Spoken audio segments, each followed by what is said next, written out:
Good morning. We have much great news to share with the American people today as we continue to deliver on our promises. Due to a record-long delay in confirmation and the confirmation process by the Senate Democrats, which I call the obstructionists, maybe they'll change, but I doubt it for a while, but they are truly obstructionists. This is our first cabinet meeting with the entire cabinet present. The confirmation process has been record-setting long, and I mean record-setting long, with some of the finest people in our country being delayed and delayed and delayed. But much of that is over, and now we're going through, as you know, the regular process with people at other levels of government, and that's a very long process also, including ethics committee, which has become very difficult to deal with. All of that being said, we now have our cabinet finally approved, and I want to welcome Secretary of Agriculture Sonny Perdue. Thanks, Sonny. Secretary of Labor Alex Acosta. Director of National Intelligence Daniel Coates. Thank you, Dan. And U.S. Trade Representative Robert Lighthizer. There's an incredible, talented group of people in this room. Generals, governors, congressmen, entrepreneurs, business leaders, and many, many others. I choose each person at this table, and I chose them not only because of their remarkable experience and success, but because they've all united by one shared goal. What they want to do is one very simple but very beautiful goal: serving and defending our beloved nation. Together, we're working every day, and we've been working very hard together for our country to protect their safety, bringing back jobs into our country, and putting always America first. And when I ran, it was Make America Great Again, and that's what we're doing. Believe me, we're doing it, and we're doing it at a much faster pace than anyone thought. I will say that never has there been a president, with few exceptions, in the case of FDR, he had a major depression to handle, who's passed more legislation, who's done more things than what we've done. Between the executive orders and the job-killing regulations that have been terminated, many bills, I guess over 34 bills in Congress signed, a Supreme Court justice who's going to be a great one, going to be a great Supreme Court justice, and many other things. We've achieved tremendous success, and I think we've been about as active as you can possibly be, and at a just about record-setting pace. And we're achieving these goals by eliminating these job-killing regulations, unlocking American energy, rebuilding our military, pursuing fair and reciprocal trade deals, achieving massive reductions in illegal immigration, transforming the Department of Veterans Affairs, and building a new partnership among nations to defeat terrorism, which we have to do. In just a very short time, we're seeing amazing results. And in fact, there are a couple of major stories today in the newspapers about mines that are opening and the miners are going back to work.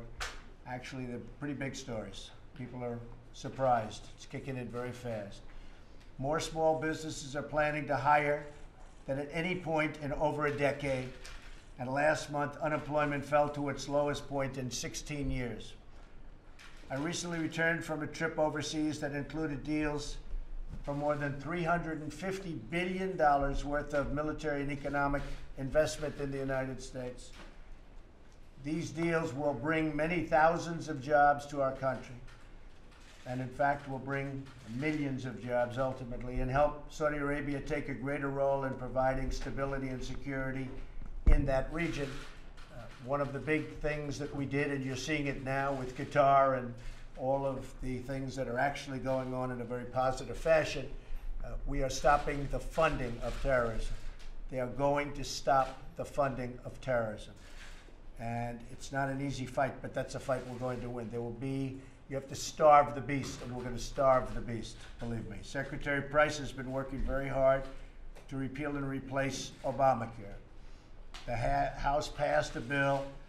The Senate has it right now. Mitch McConnell is working very, very hard, as are the Republican senators. We will have zero backing from the Democrats, even though they should get in and do something, but we expect to get 0. If we had the greatest bill in the history of the world on health care, we wouldn't get 1 vote from the Democrats because they're obstructionists. That's what they want to do. That's the game. They think that's their best political game. They're looking to 18. So far, we've had 2 races, and we've won both of those races. They spent millions and millions of dollars, congressional races. We have another one coming up, and we've been doing very well. But they're obstructionists, and that's sad. But we are coming up with something that I believe will be very good, with 0 support from the obstructionist Democrats. Sad. Secretary Mnuchin is helping us put together one of the biggest tax cuts in American history. It may be the biggest single tax cut in American history, and that also includes a great deal of tax reform, simplification, and other things. Director Mulvaney has led our efforts to introduce a new budget that cuts wasteful Washington spending and protects the taxpayer, and that will come out, and believe me, we'll take care of the people that have to be taken care of. So that's a first step, but we will be taking care of the people that have to be taken care of on a human basis. That's very, very important. Today, we're going to hear from Secretary Tillerson and Secretary Mattis on the ways that we're combating ISIS and defeating terrorism. We've had tremendous success against ISIS in our fight in the Middle East. We're doing very, very well. We're going to be having a news conference in 2 weeks on that fight, and you'll see numbers that you would not have believed. And frankly, if you look back to even 6 months ago, you wouldn't have believed it was possible. Secretary Shulkin will give us an update on his tremendous work to make sure that our veterans are finally given the care that they deserve, one of the most important things to me on the campaign trail. We've also been strongly pushing for the passage of the VA Accountability Act to ensure employees of the VA can be held accountable if they fail our great veterans.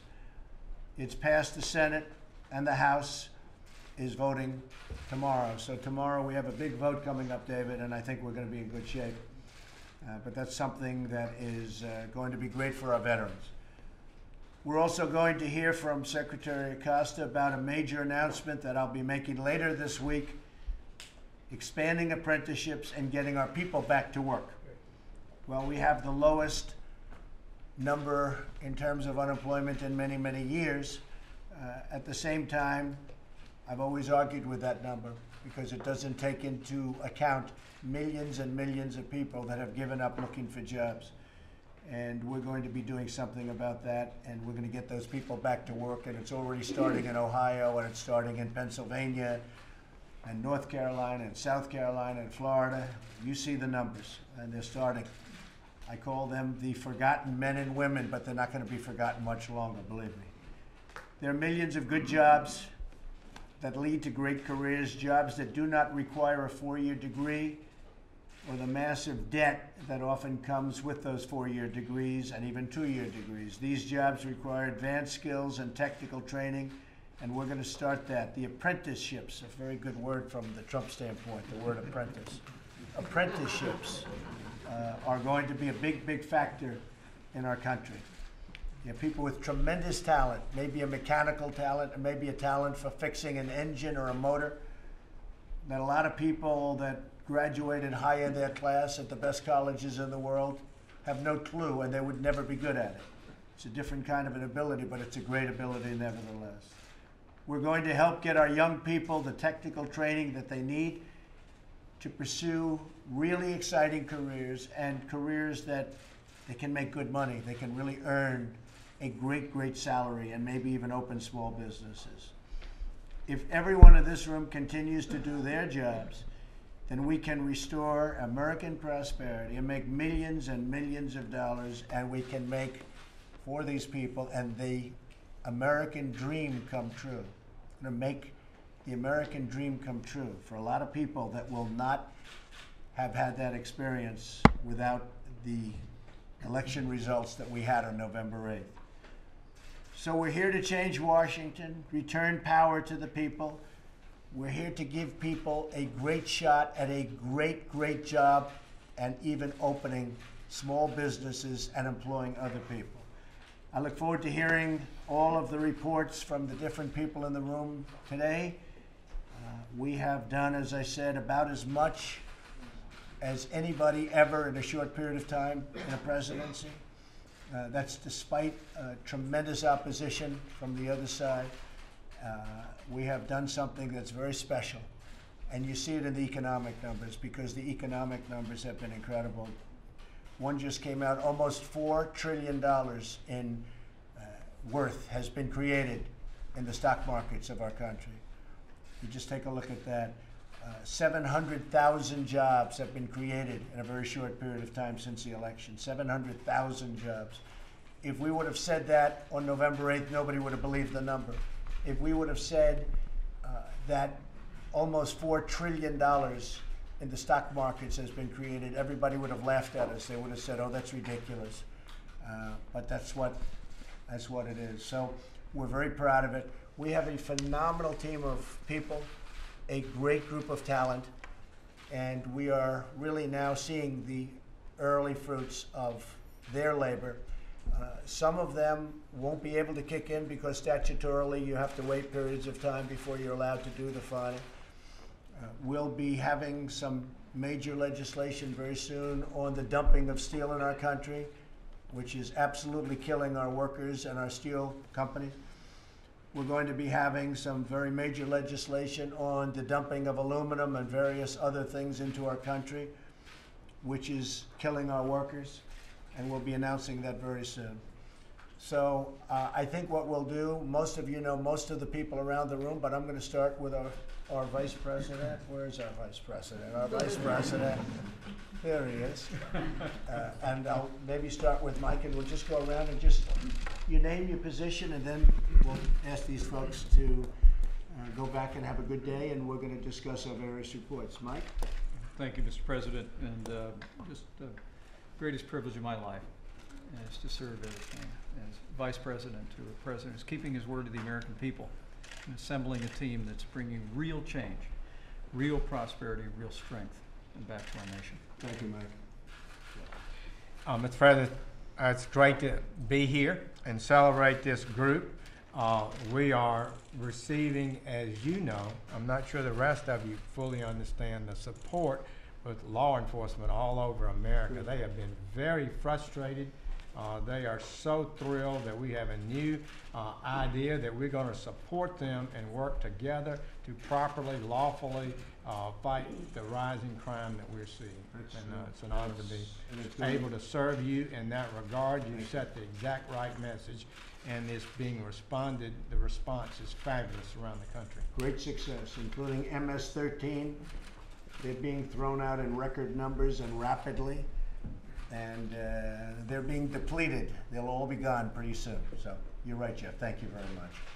Alex? Mr. President, I'm privileged to be here, deeply honored, and I want to thank you for keeping your commitment to the American workers. This week is a full schedule for you, focusing on the American worker. We're very excited at the Department of Labor, and the apprenticeship program that you're going to be announcing, I think, is going to make a real difference. So thank you. Thank you, and congratulations. Thank you. Mr. President, honored to be on the team. This last week I had the great privilege to represent America at China at the Green Energy Ministerial. Good timing. They needed to hear why America was stepping away from the Paris Accord, and they did, and that America is not stepping back, but we're stepping into place and sending some messages that we're still going to be leaders in the world when it comes to the climate, but we're not going to be held hostage to some executive order that was ill thought out. So my hat's off to you for taking that stand and for sending a clear message around the world that America is going to continue to lead in the area of energy. Thank you, Rick. Thank you. Thank you, Mr. President. It's a new day at the United Nations. You know, we now have a very strong voice. People know what the United States is for, they know what we're against, and they see us leading across the board. And so I think the international community knows we're back. Thank you, Nick. It's true. Mr. President, thank you for the kind words about the budget. You're absolutely right. We are going to be able to take care of the people who really need it. At the same time, with your direction, we were able to also focus on the forgotten man and woman who are the folks who are paying those taxes. So I appreciate your support and your direction in pulling that budget together. Thank you.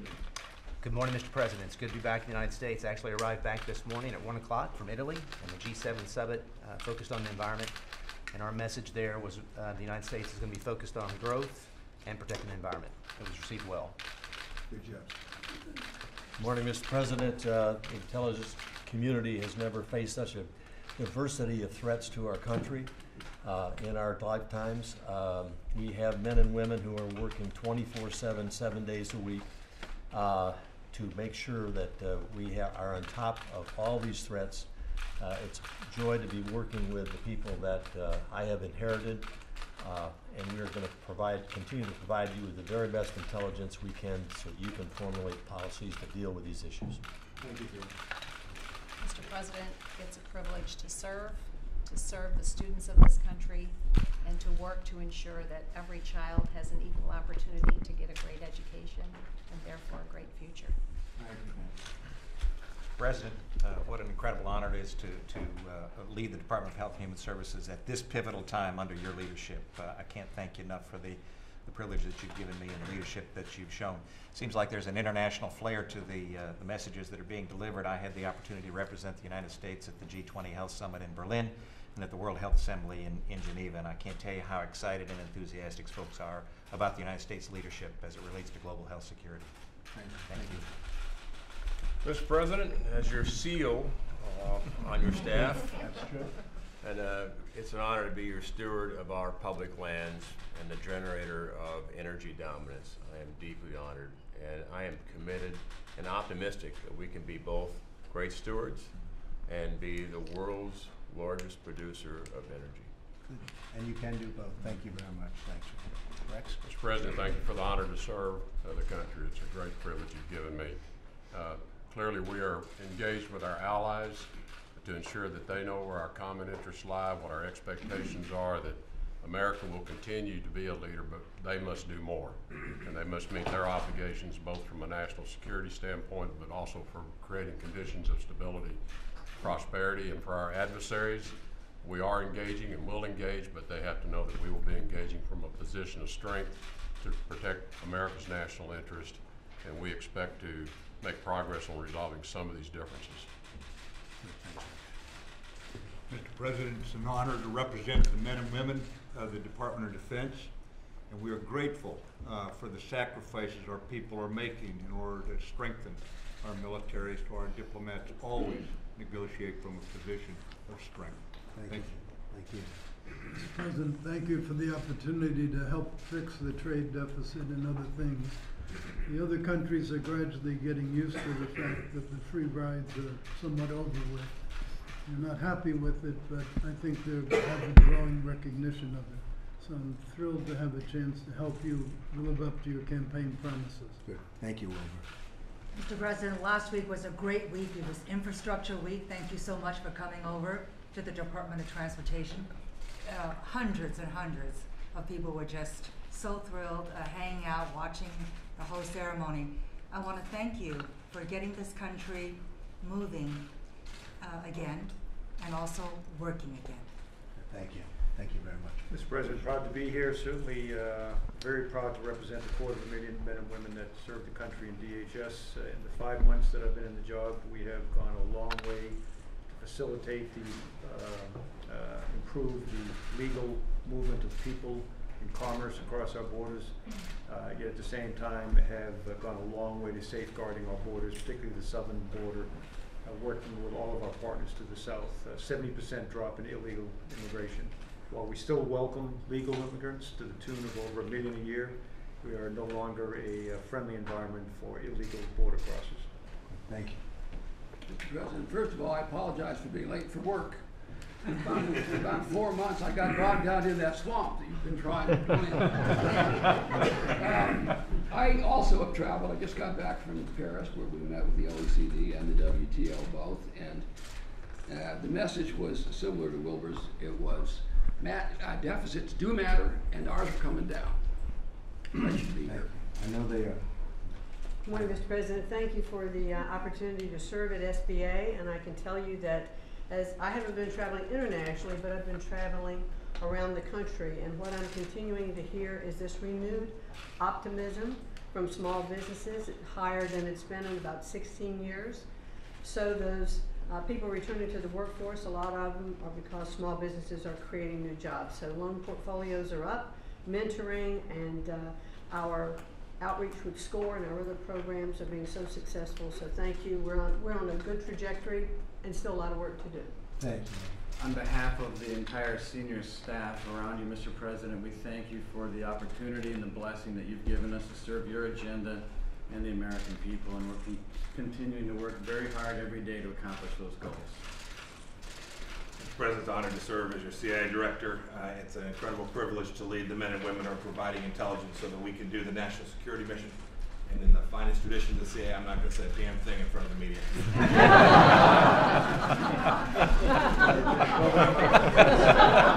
Here, here. Mr. President, thank you for your support and commitment to honoring our responsibility to America's veterans. I know that this is personally very important to you. I have the great honor of being able to represent the 21 million American veterans that have done such great things for this country, and I've worked every day to make sure that we're honoring that responsibility. Thank you. Thank you very much. Mr. President, it's been a great honor to work with you. Thank you for your strong support of HUD and for all others around this table that I've worked with.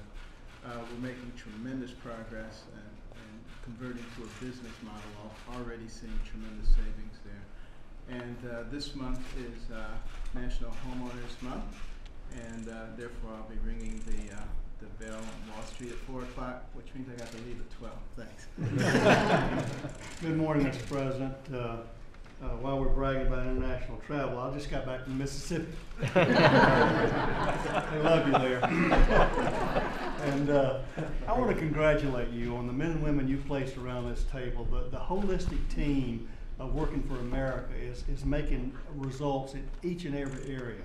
Working with Secretary Ross and Ambassador Lighthouser and Secretary Mnuchin and Tom Price and Scott Pruitt.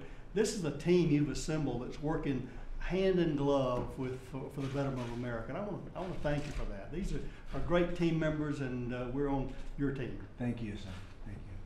Thank you, Mr. President. It was a great honor traveling with you around the country for the last year, and an even greater honor to be here serving in your cabinet. On behalf of everybody at the Treasury, I can assure you we are focused on creating sustained economic growth, sweeping tax reform, and fighting terrorism with sanctions and all other programs within our control. Thank you. Very good. Thank you. Thank you all very much. Thank you. Thank you, everybody.